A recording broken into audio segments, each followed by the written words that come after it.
네, 하나님 말씀은 갈라디아서 4장 1절에서 7절까지 우리가 한 목소리로 같이 읽습니다. 내가 또 말하노니 유업을 이을 자가 모든 것의 주인이나 어렸을 동안에는 종과 다름이 없어서 그 아버지가 정할 때까지 후견인과 청지기 아래에 있나니 이와 같이 우리도 어렸을 때에 이 세상의 초등학문 아래에 있어서 종 노릇하였더니 때가 참에 하나님이 그 아들을 보내사 여자에게서 나게 하시고 율법 아래에 나게 하신 것은 율법 아래에 있는 자들을 속량하시고 우리로 아들의 명분을 얻게 하려 하심이라. 너희가 아들이므로 하나님이 그 아들의 영을 우리 마음 가운데 보내사 아빠 아버지라 부르게 하셨느니라. 그러므로 내가 이후로는 종이 아니요 아들이니 아들이면 하나님으로 말미암아 유업을 받을 자니라. 아멘. 자, 합리적으로 인사하겠습니다. 잘 오셨습니다. 하나님께서 복 주실 것입니다. 인사는 내가 늘 강조를 하는데 옆에 사람 얼굴이 좀 굳어 있으면 어떤 거야? 내 얼굴이 굳어 있는 거예요. 그래서 옆 사람의 얼굴은 내가 거울을 보는 것과 같다. 옆 사람의 얼굴이 밝지 않으면 누가 책임져야 돼요? 내가 책임져야 되는 거예요. 그래서 우리가 좀 밝은 표정으로 살아가야 됩니다. 제가 흔히 비유를 합니다만 우리가 어린아이가 태어나면 전부 다가 축복을 하는 거예요.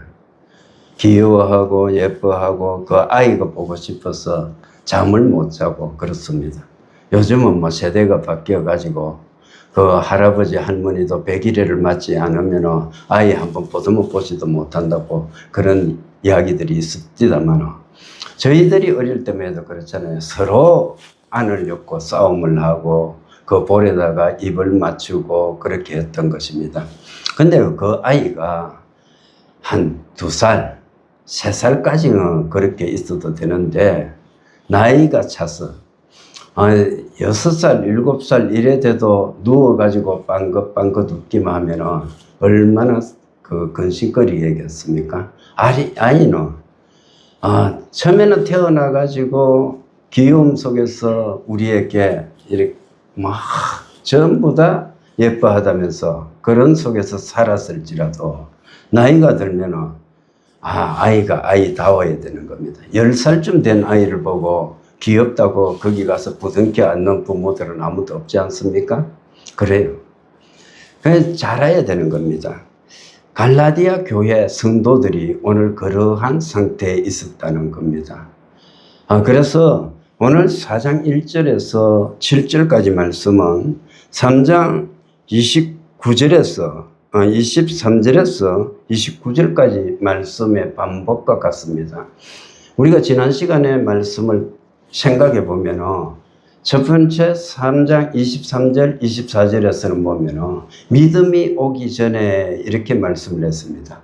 25절부터 29절까지는 믿음이 온 후에 이렇게 말씀하고 있는 겁니다. 마찬가지로 지금 바울은 갈라디아 교회를 향해서 동일한 말씀을 하고 있는 겁니다. 내가 또 말하노니 유업을 이을 자가 모든 것의 주인이지만 어렸을 동안에는 종과 다름이 없다 이렇게 말하고 있습니다. 그래서 어렸을 동안에는 아버지가 가정교사를 두어가지고 그렇게 교육을 시켰다는 것입니다. 그런데 장성한 후에는 어떻게 돼요? 그 아이가 초등교사의 그 품에서 벗어나게 되는 겁니다. 자기가 모든 것을 결정할 수 있는 그러한 상태에 되는 것입니다. 유업을 이을 자라도 어릴 적에는 종과 같다는 말씀은 이것은 결과적으로 자기가 자유롭게 모든 것을 결정하지 못한다는 것과 같습니다. 보호를 받아야 된다는 것을 말하는 것입니다. 우리가 신앙도 마찬가지예요. 어릴 때는 누구의 지도를 받아야 돼요. 지도를 받아야 되고 또 앞에 믿는 사람들의 본을 받아서 자라가는 것입니다. 그런데 적어도 내가 그래도 1년, 2년 이렇게 교회에 다녔다면 자라야 돼. 자라가지고 모든 삶이 변해야 되는 것입니다. 지식으로 알아가는 것도 중요하지만 그것보다는 훨씬 더 중요한 것이 우리는 생활이 변하는 겁니다. 이전에는 내가 거짓을 말했어요. 그러나 지금은 거짓을 말할 수가 없는 겁니다. 내가 전에 그랬잖아요. 내가 얼마나 영악했는지 몰라요. 제가 잔머리가 제법 잘 돌아가가지고 이게 대구 시내에서 가다가 운전을 내가 가는데 좌회전 금지 구역이야. 노선버스를 따라 딱 가니까 전투경찰이 서가지고 잡는 겁니다. 아저씨 이리 오라는 거예요. 그래서 차를 이제 갖다 대는 겁니다. 그 짧은 순간에 1, 2초 순간에 어떻게 빠져나갈까를 내가 궁리하는 겁니다. 그래서 딱 갖다 대면서 창문을 딱 내렸어요. 그래. 아, 수고한다고 그러면서 내가 그랬거든요. 여기서 88 고속도로를 어떻게 가야 되느냐고 물었지. 내가 물으니까 그 사람이 막 설명을 하는 거예요. 그래요. 내가 촌에서 예식장을 와갖고 내가 그걸 못 찾아가고 하루 종일 돌고 있다고 내가 거짓말을 해버렸습니다. 그리고 나서 올라가니까 스티커 받아가셔야 하는 거예요. 그래서 제가 뭐라 했냐면 이 양반은 내가 길을 몰라서 돌고 있는데 뭔 스티커를 받아가. 그러면서 따라왔던 기억이 있습니다. 그런 사례가 엄청 많아요. 내가 전에 집사 때 성숙하지 못할 때. 그러나 지금은 만약에 과속을 해서 걸리면 어떻게 돼요? 죄송합니다. 내가 과속을 했네요. 그러면 뭐 스티커 하나 끊어주세요. 지금 봐주지도 않지만 그렇게 이야기할 겁니다. 그 삶이 변하는 거예요. 처음에 예수를 믿는다고 하면서도 이게 보면은 삶이 변하지 않으니까 이게 믿는 의미가 없는 거예요. 그래서 우리 그리스도인의 가장 필수적인 것은 뭐냐? 제 자신이 생각해가지고 정말 정직하게 살아가는 거예요. 스스로를 속이지 않고 다른 사람에게도 속이지 않는 겁니다. 그것이 가장 필수적인 요소다. 저는 참 청년 시절에 우리가 다 그랬겠지만 윤동주의 서시의 첫 구절을 너무나 좋아했습니다. 이렇게 살아야지 했는데 삶이란 것이 그렇게 되어지지를 않잖아요. 살다 보면 하늘을 우러러 한 점 부끄러움 없는 것이 아니고 세상 사람들 보기에도 나는 부끄러울 때가 많고 또 내 자신을 스스로 생각해도 내 자신에게 용서받지 못할 정도의 때로는 가식하고 위선하고 죄를 저지를 때가 얼마나 많았는지 모르는 것입니다. 여러분, 율법 아래 있던 인간의 모습이 하나님의 뜻을 온전히 알지 못했기 때문에 죄의 문제를 해결하지 못했습니다. 여러분 그렇잖아요. 우리가 예수 그리스도를 믿음으로 구원을 얻는다고 우리가 알고 있으니까 그런데 내가 어떤 선행을 해서 구원을 받는다든지 내가 오늘 착한 일을 한다든지 이렇게 해서 내가 하나님 앞에 구원을 얻는다, 어렵다 함을 얻는다 생각하면 저와 여러분이 지금 이 시간에 한가하게 어색할 수가 있습니다만 예배 드릴 시간이 없어요. 우리는 바깥에 나가서 공로를 쌓아야 되는 거예요. 그렇지 않습니까? 지나가는 사람, 불쌍한 사람 도와줘야 되고 그 사람들 좋은 거 편히 제공해야 되고 그런 노력을 엄청나게 쌓아가지고 이 자리에 와야 되는 것입니다. 그래도 예수 그리스도께서 우리를 맞아주실지 안 맞아주실지 맞아주시지 않을지 알 수가 없는 거예요. 늘 마음속에서는 뭐가 있습니까? 깨림칙한 거야. 그죠? 하나님 내가 말씀으로 산다고 했는데 내 행위는 보니까 조금 더 변하지 않습니다. 막 이렇게 생각할 것 아닙니까? 그러니까 어제까지는 어때요? 내가 열심히 했을 때는 나는 죄인이 아니야. 하나님 앞에서 나는 가장 열심히 하는 사람이고 자랑스러운 청지기로 삶을 살았는데 어쩌다가 어제 오후에 죄를 범해버렸어. 죄업대 해가지고 죄를 범하고 나니까 오늘 아침에는 어떻게 돼요? 하나님 나는 죄인입니다. 나는 죽을 수밖에 없습니다. 이렇게 되는 거예요. 하루는 죄인이었다가 하루는 의인이었다가 성도들이 무엇을 비추니까 그렇게 돼요? 자기 행위를 가지고 하나님 앞에 놓으니까 자꾸만 그렇게 바뀌는 거예요. 그런데 성경은 그것을 이야기하고 있잖아요. 우리의 행위라는 것은 다 한계가 있고 다 죄 아래 있는 거야.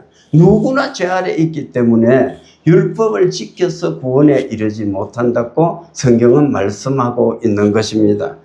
초등학문화에 있을 때, 어린 아이로 있을 때, 그 과정이 율법 아래에 있을 때인 것입니다. 율법 아래에 있을 때는 노예 중에서 신실한 자를 가정교사로 두어가지고 예절을 익히게끔 했고, 학문을 익히게끔 했고, 세상에 살아가는 지혜를 익히게끔 했던 것입니다. 그런데 그렇게 종로로 탈 때는 어떻습니까? 자기 신분은 주인의 아들이지만은 자유가 없었는 거야. 일일이 자기가 하는 것을 누가 간섭해요? 가정교사가 간섭을 하는 겁니다. 이렇게 하시면 안 됩니다. 저렇게 해서도 안 됩니다. 이것은 해야 합니다. 지금은 공부할 시간입니다. 하나하나를 이렇게 간섭을 하는 겁니다. 자유가 없는 거예요. 자유가. 여러분, 이 세상에 초등학문이라는 것은 이 세상의 학문과 같은 거예요. 헬라 철학이 그런 것이고, 다른 종교에서 이야기하는 것이 그런 것이고, 우상을 숭배하는 것이 그렇습니다. 세상 지혜가 초등학문과 같습니다. 율법에 매여 있을 때는 우리는 그러한 것들을 가지고 같이 삶을 개선해 가지고 구원을 얻으려고 노력했던 것입니다. 이것을 우리가 한마디로 말하면 영적인 미성숙 상태에 있었다고 말할 수가 있습니다. 그런데 여러분 4절을 보십시오. 때가 참에 하나님이 그 아들을 보내사 여자에게서 나게 하시고 율법 아래에 나게 하신 것은 이렇게 말씀하고 있습니다. 여기서 중요한 것들이 있습니다. 때가 찼다는 겁니다. 이제는 하나님의 때가 찼습니다. 하나님은 인간을 구원하실 계획을 처음부터 작정하셨습니다. 인간이 죄를 짓고 하나님은 그 죄 지은 인간들을 구속할 계획을 세워 나갔던 것입니다. 이것은 태초부터 작정되었던 것입니다. 그래서 에베소서에서 보면은 저와 여러분들을 향해서 바울이 어떻게 말합니까? 창세 전에 너희 이름을 이렇게 말하고 있습니다. 하나님께서 저와 여러분들의 이름을 창세 전에 이미 생명책에 농명시켜 놓은 줄 믿으시기 바랍니다. 우리는 창세 전부터 하나님께서 믿음의 족속으로 구원받을 성도로 이렇게 불러주신 사람들이라는 것입니다. 그것을 우리가 알아야 돼요. 그런데 때가 차가지고 그리스도 예수께서 오게 되었습니다. 예수가 옴으로 인해서 시대가 바뀌는 거예요. 기원 전과 기원 후가 나눠지게 됩니다. 그 이전의 시대는 율법 아래에 있던 시대였고 예수님께서 이 세상에 오시고 나서부터는 율법의 시대가 아니고 복음의 시대라는 것입니다. 그래서 때가 차서 하나님께서 정한 시간이 되었을 때 그리스도 예수께서 태어났는데 어떻게 태어났습니까? 첫 번째 보면은 이 예수님께서 여자에게서 태어났다. 그 아들을 보내셨다. 요 두 가지를 이야기하고 있습니다. 첫 번째 보면은 하나님께서 그 아들을 세상에 보내셨다는 것입니다. 이 말씀은 예수님은 인간이 아니라 신이라는 말씀입니다. 우리 예수님은 신이세요. 요한복음 1장에 보면 태초에 말씀이 계시니라 이 말씀이 하나님과 함께 계셨으니 이 말씀은 곧 하나님이시니라. 그가 태초부터 하나님과 함께 계셨고 만물이 그로 말미암아 지은 바 되었으니 지은 것이 하나도 그가 없이는 된 것이 없더니라. 그 안에 생명이 있었으니 이것이 곧 사람들의 빛이다. 이렇게 말씀하고 있습니다. 태초부터 예수 그리스도께서는 하나님과 함께 계셨던 분입니다. 하나님은 한 분이신데 위격이 세 위로 나뉘어져 있다고 말씀을 드렸습니다. 그래서 부자 관계지만은 동일한 분이시고 동등한 인격을 가지고 동등한 분으로서 계셨던 겁니다. 그 예수님이 하나님이 정하신 율법에 따라서 하나님이 정하신 또한 그 공의에 의해 가지고 인간이 죄를 범함으로 인해서 전혀 구원에 이르지 못한 것을 보고 불쌍히 여기셨습니다. 그런데 아담이 범죄함으로 인해서 이 세상에는 하나님의 진노를 달랠 만한 아무런 것도 없었던 것입니다. 그래서 생각하다가 하나님의 사랑이 어떻게 했어요? 이 세상에 오염되지 않은 것, 죄에 물들지 않은 것이 무엇이 있느냐? 이 세상에는 없는 거예요. 오직 하늘에 계신 하나님 한 분만이 죄가 없으셨습니다. 그래서 아들 예수 그리스도를, 죄 없으신 예수 그리스도를 이 땅에 보내셨던 것입니다. 그래서 예수님은 신으로서 이 세상에 오셨던 것입니다. 두 번째 보면은 여자에게 나게 하셨다는 겁니다. 예수님은 이것은 인간이라는 것을 의미하고 있습니다. 우리 예수님은 인간이셨습니다. 그래서 인간이 겪는 모든 고난을 다 겪으셨습니다. 아픔도 슬픔도 배고픔도 허기짐도 모든 것을 느꼈던 분이셨습니다.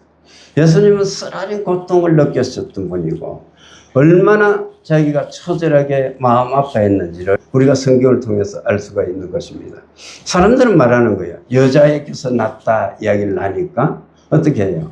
이게 불가능하다 생각하는 거예요. 여자만으로 이렇게 사람이 태어나지 못한다고 생각하는 겁니다. 맞습니다. 여러분 과학은 그렇게 이야기를 하고 있습니다. 그런데 성경은 예수님이 성령으로 마리아를 통해서 태어났다고 말씀하고 있습니다. 그렇기 때문에 우리는 예수님을 믿는 것입니다. 여러분 생각해 보십시오. 예수님이 저와 여러분과 같이 남녀의 결합에 의해서 탄생했다면 우리가 예수님을 믿을 이유가 없습니다. 왜냐하면 동일한 인간이기 때문에 나보다 조금 뛰어난 인간일 뿐인 것 아닙니까? 그런데 예수님은 하나님의 아들이고 여자의 몸을 빌어서 이 땅에 태어나셨기 때문에 그분을 하나님으로 믿는 것입니다. 예수님이 인간으로 오신 것은 왜 인간으로 오셨나 하면 인간의 대표자로 이 세상에 오셨습니다. 인간의 대표가 되셔가지고 예수님께서는 뭘 하셨냐? 우리의 연약함을 담당하시기 위해서 이 땅에 오셨어요. 아까 처음에 시작할 때 그랬잖아요. 우리가 법을 지켜가지고 행위를 가지고 선행을 쌓아가지고는 누구도 어렵게 되거나 구원에 이를 수 없다고 말씀을 드렸지 않습니까? 그것을 누구도 할 수 없는 것을 예수께서 하시기 위해서 이 세상에 오셨습니다. 그래서 예수님께서는 죄가 없으신 완전한 구원자가 되시는 것이고 그리고 단 한 분의 제사로 우리에게 완전한 구원을 이루어 주셨습니다. 여러분, 예수님은 율법을 완성한 자이십니다.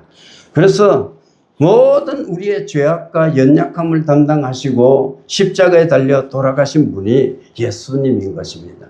여러분, 지금 우리가 생각해 보십시오. 우리에게는 삶을 살아가면서 부딪히는 여러 가지 문제점이 있지 않습니까? 문제들이 있지 않습니까? 어떤 사람은 건강의 문제, 어떤 사람은 경제의 문제, 어떤 사람은 또 내가 해결할 수 없는 눈앞에 닥쳐진 어떤 문제들을 안고 혼자서 몸부림칠 수 있는 것입니다. 그런데 그것을 내려놓으십시오. 여러분, 예수님께 풀어놓으시기 바랍니다. 예수님, 나를 어떻게 고쳐주십시오. 내 문제를 해결해 주십시오. 여러분이 전심으로 예수 그리스도를 구주로 영접하고 이렇게 간구할 때 우리 예수님께서는 우리의 모든 기도를 들어주실 줄 믿으시기 바랍니다. 예수님께서는 또 한 가지 율법 아래에 나셨다 이렇게 말씀하고 있습니다. 율법 아래에 나셨다는 것, 이것은 보면은 율법의 요구를 예수님께서 이뤘다는 것을 말씀하고 있습니다. 여러분, 율법을 이루심으로 말미암아 우리가 받아야 될 저주가 전부 다 예수님이 담당하셨습니다. 그것을 우리는 어떻게 말할 수 있습니까? 죄된 우리, 종된 우리를 자유케 해 주셨다 이렇게 말할 수 있습니다. 그래서 예수님께서는 우리의 모든 연약함과 죄악을 담당하셨다. 율법의 요구를 이루어 주셨다. 우리는 그렇게 믿을 수가 있는 것입니다. 그것이 4절까지의 내용입니다. 5절부터 7절까지는 이제는 달라졌다는 거예요. 이제는 우리는 하나님의 아들이 되었다는 것입니다. 여러분, 1절에서 4절까지 이야기는 종되었던 우리의 모습을 이야기하고 있고 이제는 하나님의 아들로 바뀌었다는 것입니다. 여러분, 어떤 사람이 아주 가난한 사람이 있었어요. 그런데 이 사람을 아주 대단한 부자가 양자로 이렇게 삼았습니다.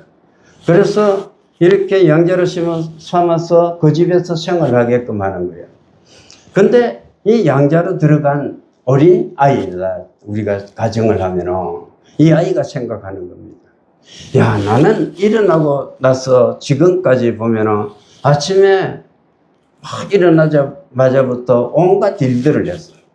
그래서 세상에 가서 땀 흘리면서 일을 해야 밥 세 끼를 먹을 똥만도. 그런 내 옷은 누더기로 이렇게 살아가야 됐는데 갑자기 여기 오니까 환경이 바뀐 거야. 옷이 바뀌어지고 또 목욕을 시켜가지고 또 새로운 신분에서 자기가 아무것도 안 하는데 막 근화한 상이 이렇게 차려지는 겁니다. 그것을 한 끼를 먹고 두 끼를 먹었는 겁니다. 그런데 계속해서 그렇게 생활을 하는 거야. 그러니까 이 아이가 생각을 합니다. 내가 이렇게 해도 될까?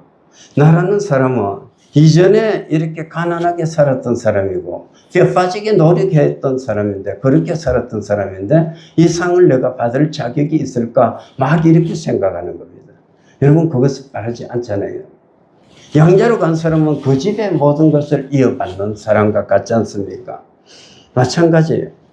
율법 아래 있는 자들을 예수께서 속량하셨다는 것은 율법 아래 있는 자들은 죄에 억눌린 자들이고 죄짐을 지고 가는 자들입니다. 그런데 예수님께서 우리 죄를 속량해 주셨다. 우리 죄값을 지불해 주셨다. 속량이라는 것은 돈을 주고 사는 것을 의미해요. 그래서 우리의 죄값을 지불하고 우리를 죄에서 자유케 해 주셨다. 이렇게 말씀하고 있는 것입니다. 그래서 우리는 속량받은 사람이에요. 죄값을 예수님께서 치르고 자유인이 된 사람입니다. 십자가의 피로 우리는 구속을 받은 사람들입니다. 따라서 우리가 이전에 내가 구속받기 전에 상태로 돌아가서 삶을 살려고 한다든지 그 생각하여서 삶을 살려고 하면 맞지를 않지 않습니까? 그래서 5절에 보면 율법 아래 있는 자들을 속량하시고 속량이 이미 이루어진 거예요. 그 다음에 우리로 아들의 명분을 얻게 하려 하심이라. 예수님께서 십자가에 달려 돌아가신 것은 이 두 가지인 거예요. 속량을 해주셨는데 죄는 무엇을 가져와요? 사망을 가져옵니다. 여러분 물건은 값이 있잖아요. 무엇이든지 값이 매겨집니다. 그런데 죄는 값이 뭐예요? 사망이에요. 사망. 그래서 죄를 저질러 모든 영혼마다 무엇을 맞이할 수밖에 없습니까? 죽을 수밖에 없는 것이 인간이 안고 있는 한계인 것입니다. 그것을 예수님께서 해결해 주셨다 이렇게 말하고 있는 것입니다. 저와 여러분이 물론 예수님께서 우리의 죽음의 문제를 해결했지만 우리는 육체적인 죽음을 당할 수밖에 없습니다. 그러나 우리가 육체는 죽을지라도 마지막 날에 예수께서 다시 살리셔서 저와 여러분이 영생 복락을 누릴 수 있음을 믿을 수 있기 바랍니다. 아멘. 우리는 영원히 사는 존재인 거예요. 인간이요. 영혼이 없다 생각해 보십시오. 살아갈 가치가 별로 없어요.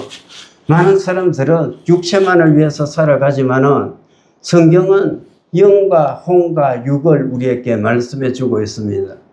믿음의 사람들은 보이지 않는 영혼을 위해서 살아가는 사람들입니다. 세상 사람들은 보이는 세계에 갇혀서 육체를 위해서 가꾸는 것입니다. 자기 영혼에 대해서는 아무 관심이 없는 겁니다. 그런데 더 소중한 것은 여러분 영혼이지 않습니까? 육체보다 영혼이 훨씬 더 중요한 겁니다. 이 세상에는 너무나도 보이지 않는 세계가 중요한 것이 얼마나 많습니까? 공기도 그렇고 전파도 그렇고 그렇습니다. 그죠? 너무나 많아요. 많은데 다 예를 들 수는 없습니다.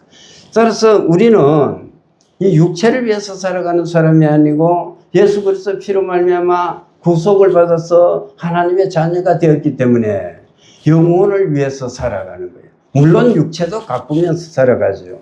그래서 우리가 기도할 때 하나님 건강한 육체와 맑은 영혼으로 오늘도 주님을 위해서 쓰임받게 해주십시오. 이렇게 기도할 때가 얼마나 많습니까? 우리가 그렇게 살아가는 것입니다. 두 번째 보면 예수 그리스도의 십자가는 뭘 했어요? 아들의 명분을 주셨다 이렇게 말씀하고 있습니다. 그래서 우리가 하나님을 부를 때 어떻게 해요? 먼 곳에 있는 하나님, 하늘에 계신 하나님, 너무나 나하고는 멀리 계시는 하나님으로 생각할 때가 참 많았습니다. 그러나 오늘 성경은 어떻게 말씀하고 있습니까? 원수에서 자녀로 바뀌었다 말씀하고 있습니다. 이전에는 정죄받는 존재에서 이제는 사랑받는 존재로 신분이 바뀐 것입니다. 저와 여러분, 우리에게 주어진 이 구원은 절대적으로 불변하는 것임을 믿을 수 있기를 바랍니다. 절대적으로 변하지 않는 거예요. 하나님이 나를 사랑하신 것은 절대적으로 불변하는 거예요. 근데 많은 사람들이 이것을 가지고 생각하다가 흔들릴 때가 있어요. 한 번씩 보면은 내가 뭐 고난을 당하거나 어려움을 당하다 보면은 또 옆에 사람들이 와서 이야기하는 거야. 야, 하나님께서 네가 이렇게 잘못했기 때문에 지금 징계하시는 거야. 벌 주는 거야. 너그 가문에는 지금 저주가 흐르는 거야. 이렇게 막 설명을 하는 거야. 가만히 생각해 보니까 그런 것 같기도 해. 여러분, 그렇지 않아요? 그리스도인이 되는 순간 저주는 물러간 줄 믿으시기 바랍니다. 우리는 하나님의 아들로 삶을 살아가는 거예요. 하나님의 아들로 삶을 살아가면 하나님께서 자기 아들에게 어떻게 해요? 복을 주시는 거예요. 예수님께서 말씀하시지 않았습니까? 생선을 달라는데 뱀을 줄 부모가 있겠느냐 이렇게 말씀하셨던 거예요. 마찬가지예요. 하나님께서는 우리를 복을 주시기 위해서 이렇게 불러주신 줄 믿으시기 바랍니다. 그리고 다음에 하신 게 뭐냐? 아들의 영, 예수 그리스도의 영을 보내주셨다. 이것을 우리가 성령이다 이렇게 말합니다. 우리는 성령의 이 역사를 믿습니다. 우리는 우리 안에서 성령께서 오셔가지고 하나님을 우리가 부를 때 아빠, 아버지라 부르게끔 하는 것입니다. 그래서 친밀한 관계가 되는 거예요. 아버지를 저 멀리 두고 여기서 생각해 보십시오. 여러분, 아빠 아무리 불러도 들리십니까? 아니야. 아빠라고 부를 때는 보면 같이 있을 때 아빠라고 부르는 거예요. 그렇지 않습니까? 우리가 아버지가 귀에 들릴 때 거기서 아빠 이렇게 부르지 않습니까? 아버지 이렇게 부르지 않습니까? 그런데 10리나 20리나 떨어져 가지고 우리 눈에 보이지도 않는데 아빠 여기서 아무리 불러도 안 들리지 않습니까? 하나님이 여러분 어떤 관계로? 친밀한 관계가 돼서 우리 가운데 오셔서 거주하심을 믿을 수 있기 바랍니다. 예수를 믿는 순간에 내가 하나님 안에, 하나님께서 내 안에 와 계시는 것입니다. 그것을 우리가 믿어야 돼요. 그래서 우리가 기도할 때 보면 저 멀리 계신 하나님 그분을 찾으려고 헤매는 것이 아니고 언제나 내 곁에 계셔서 나와 함께 하시고 나를 지켜주시고 보호해 주시고 동행해 주시는 이 하나님께 그냥 이야기하듯이 기도할 수가 있는 것입니다. 여러분, 그래서 우리가 하나님하고 친밀한 관계가 되었습니다. 이것을 종합하면 어떤 거예요? 신분이 바뀌었다는 것을 말하고 있습니다. 종에서 이제는 어떻게 해요? 아들로 바뀌었습니다. 전에는 갇힌 자에서 지금은 자유자가 되었습니다. 여러분, 그래서 아들이기에 결정적인 것이 하나 있는데 뭐가 있어요? 유업을 이어받는다 이렇게 말씀하고 있습니다. 여러분, 우리는 세상 것으로 만족할 수가 없어요. 세상 것을 아무리 내가 성취하려고 노력해도 내 만족을 채울 수가 없는 것입니다. 왜 그렇습니까? 우리의 욕심이란 것이 저 하늘보다 넓고 정말로 바다보다 깊기 때문에 그래요. 절대적으로 인간의 욕심을 채울 수가 없는 거예요. 너무나 커. 그래서 우리는 그것으로 우리가 이렇게 만족을 하는 것이 아니고 하나님이 주시는 놀라운 은혜의 말씀, 하나님께서 약속하신 유업을 바라보고 이렇게 삶을 살아가야 가는 사람들입니다. 여러분, 우리가 이렇게 신분이 바뀌었으면 우리의 삶도 바뀌어야 되는 것입니다. 이제 말씀을 했습니다. 우리 삶이 바뀌어야 되는데 첫 번째 우리는 뭘 해야 돼요? 삶이 바뀌려면 종처럼 살아서는 안 된다는 것을 생각해 볼 수가 있습니다. 여러분, 두려움, 정죄감, 또 사람들의 눈치를 보는 것, 그러한 것에서 이제는 벗어나야 됩니다. 하나님은 우리를 종으로 부르지 않으셨습니다. 하나님은 우리를 아들로 삼으셨습니다. 하나님께서 지금 말씀하시는 겁니다. 이 자리에 있는 저와 여러분들에게 잘났건 못났건 못 배웠건 많이 배웠건 부를 누리건 못 누리건 건강하건 건강하지 않건 그런 것을 말씀하지 않아요. 차별하지 않습니다. 무조건 하나님께서는 우리가 무릎 꿇는 순간 너는 내 아들이라 이렇게 말씀하시고 계시는 것입니다. 그 사랑을 우리가 받아 누릴 수 있기를 바랍니다. 두 번째 우리가 해야 될 거면요. 아들이면은 우리가 해야 될 것은 아들답게 살아야 되는 것입니다. 더 이상 죄로 인해서 두려워하지 마십시오. 여러분, 또 지나간 날에 그 아픈 상처로 인해서 우리가 또 헤매이지 마십시오. 이제는 하나님의 자녀답게 살아갑니다. 어떻게 살아야 돼요? 감사함으로 살아가는 겁니다. 담대함으로 살아가는 겁니다. 그리고 하나님과 동행하며 살아가는 겁니다. 하나님과 동행하고 살아가는 사람이 세상 것 때문에 흔들리지 않아요. 무엇보다도 우리는 하나님을 사랑하는 믿음 안에서 굳게 서 있어야 되는 것입니다. 하나님하고 나하고의 관계가 끈끈하게 맺어져야 되지, 굳세게 이 믿음 위에 서 있어야 되지, 그렇지 않으면 우리는 흔들릴 수밖에 없는 존재라는 것을 우리가 생각해야 되는 것입니다. 이 한 주간도 삶을 살아가면서 이 말씀을 생각하십니다. 하나님, 정말로 전에는 내가 종이었는데 나를 이렇게 아들로 삼아 주신 것을 감사합니다. 아들된 내가 아들답게 살아갈 수 있도록 해 주십시오. 이렇게 기도하면서 이 한 주간도 하나님의 영광을 위해서 살아갈 수 있는 저와 여러분 될 수 있기를 주님의 이름으로 축원합니다. 기도하겠습니다. 하나님, 오늘도 말씀을 통해서 우리가 이제는 종으로 살았습니다. 이제는 그리스도 예수께서 우리를 구속해 주셔서 아들로 살게 되었음을 감사드립니다. 하나님, 율법에 얽매여 있던 우리, 저주 아래에 있던 우리, 사망으로 인해 두려움 속에 살았던 우리가 이제는 그 모든 것을 극복하고 하나님의 자녀로서 하나님께서 우리에게 주시는 그 놀라운 기업을 바라보며 아버지의 소망 가운데 하루하루를 살아갈 수 있게 해주신 것 감사합니다. 우리가 친밀한 아버지 하나님을 아빠, 아버지라 부르면서 이렇게 기도하오니 아버지 하나님, 우리 안에 계시는 하나님께서 우리 소원의 기도를 들어주시옵소서.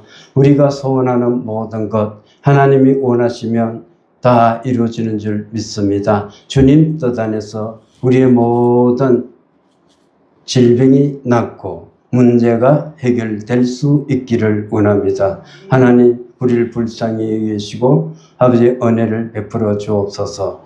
이곳에 교회를 세우신 하나님, 이 교회가 하나님 말씀 안에서 자라가기를 원하고 아버지 하나님, 믿는 자의 수가 날로 늘어날 수 있기를 원합니다. 악한 영과 싸움에서 우리 각자가 승리할 수 있도록 믿음에 믿음을 더해 주시옵소서. 불쌍히 여겨 주시옵소서. 주님, 주님과 동행하는 삶을 살아갈 수 있도록 해 주시옵소서. 우리 생각 가운데, 마음 가운데 아버지 하나님, 언제나 주님을 위해서만 살아갈 수 있도록 은혜를 베풀어 주시옵소서.